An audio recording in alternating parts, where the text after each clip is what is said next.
argue, disagree, and get your emotional fights out in front of your kids. Okay, so let me give you an example from my own family. Frequently, my wife and I have a disagreement, and we show our kids how to work through that.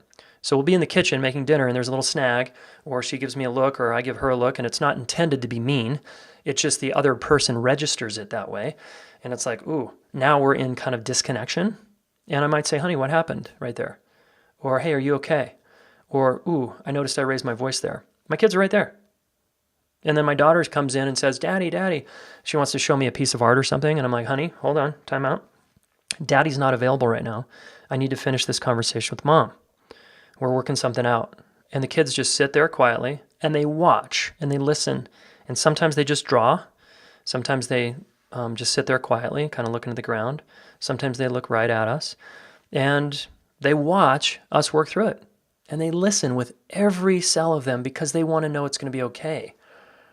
And sometimes it's not okay. It's a little crunchy or chunky for a bit. And we always, my wife and I, 100% of the time get to closure and completion. How? Why? Because we busted our ass and learned how. We invested time, money, and energy into learning tools that would help us model how to work things out with each other, with our children, right? So my kids know how to work stuff out. And then when they get in a snag, they have tools.